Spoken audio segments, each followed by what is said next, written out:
Krishna explains the nature of Kaliyuga to the Pandavas. In the quiet aftermath of the Kurukshetra war, the Pandavas sat in a circle around Lord Krishna in their court at Hastinapura. The winds outside were cool, and the stars above seemed to pulse with a celestial rhythm, as if the heavens themselves were privy to the divine discourse that was about to unfold. Dharma was restored, yet a lingering curiosity gnawed at Yudhishthira, the eldest Pandava.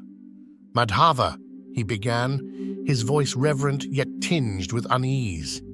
"You have spoken to us about Dharma and Adharma, the cycles of creation and destruction. But tell us, what does the future hold? What is the nature of this Kaliyuga you have spoken of before?" Krishna, his eyes gleaming with both compassion and infinite knowledge, smiled. "Yudhishthira," he said, "the Kaliyuga, the age of darkness and ignorance, is the last of the 4 yugas. It is an era where Dharma stands on one leg, weak and trembling, while Adharma grows bold and rampant. Let me reveal to you its nature."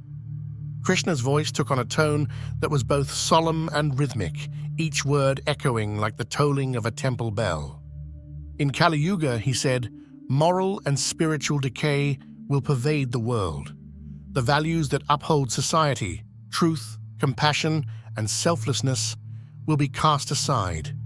Greed will become the driving force of men, and falsehood will flourish. As Dharma diminishes, the natural order will waver. Crops will fail, rivers will dry, and seasons will rebel against their cycle." Bhima, the strongest among the Pandavas, frowned. "But Madhusudana, how can men live without Dharma? Will they not see the suffering they bring upon themselves?" Krishna nodded, his expression sorrowful yet accepting of cosmic inevitability. "They will see, Bhima, but they will choose to look away. Selfishness will cloud their hearts, and the pursuit of wealth and power will blind them to the greater good. Even rulers will abandon their duty, exploiting their people instead of protecting them. The bond between ruler and subject will wither." Arjuna, ever the warrior, clenched his fists. "Will the Kshatriyas no longer defend the weak? Will they abandon their code of honor?" "In Kaliyuga, Arjuna," Krishna said gently, "even the Kshatriyas will falter. The very idea of honor will lose its meaning. Battles will not be fought for Dharma, but for greed and petty disputes." Nakul and Sahadev, the youngest Pandavas, listened intently as Krishna's voice softened. "In Kaliyuga," he continued, "relationships will be corrupted. The bond between family members will weaken. Sons will disrespect their fathers, and mothers will not be revered. Brother will betray brother, and the sanctity of marriage will be forgotten." The Pandavas exchanged troubled glances. For all their hardships, they had always drawn strength from their unity. The thought of such discord was deeply unsettling.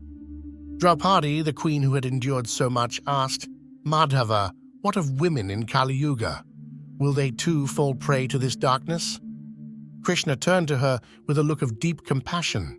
"Draupadi," he said, "women will face great trials in Kaliyuga. Yet," he added, his tone lifting slightly, "their strength will endure." Krishna continued, his voice like the flow of the Ganga, steady and pure. "Maya, the illusion of the material world will have its strongest hold in Kaliyuga. Men will chase fleeting pleasures, mistaking them for happiness. The wealthy will grow wealthier, yet their hearts will remain empty. The poor will suffer not only from lack of resources, but also from lack of hope. Temples will be built, but they will not be sanctuaries of devotion," he added. "Many will use religion as a means to gain power, spreading falsehoods in the name of the divine. True devotion will be rare, and those who sincerely seek the divine will often be ridiculed." Yudhishthira, deeply troubled by Krishna's words, asked, "Is there no hope for mankind in Kaliyuga? Will the world drown entirely in darkness?" Krishna smiled, his eyes radiating a divine light. "Do not despair, Yudhishthira," he said. "Even in Kaliyuga, the spark of divinity will remain in every soul. Though Dharma may falter, it will not vanish. A single act of true devotion, a single selfless deed will carry great weight in this age.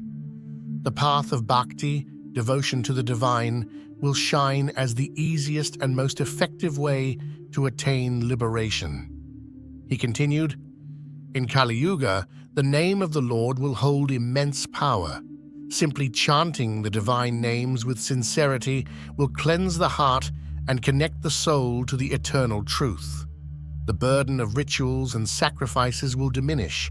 Instead, it is the purity of one's heart that will matter most.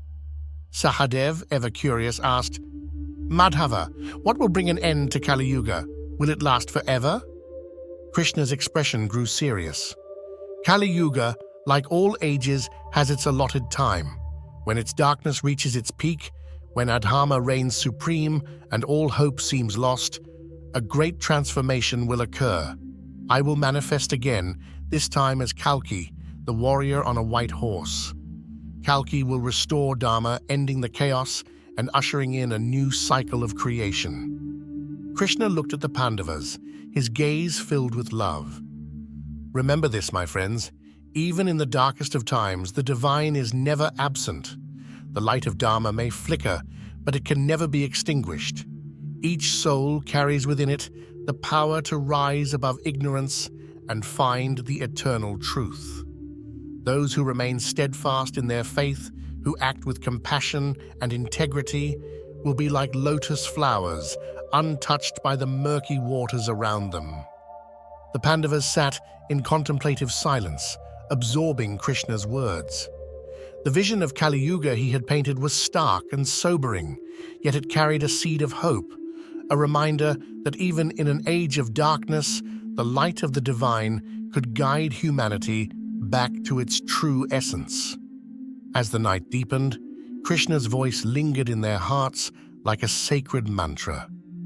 The Pandavas understood that their own actions, guided by Krishna's teachings, would leave a legacy for those who would walk the earth in the challenging times of Kaliyuga. And so, the discourse ended, but its echoes would resound through the ages, a beacon of wisdom for all who sought it.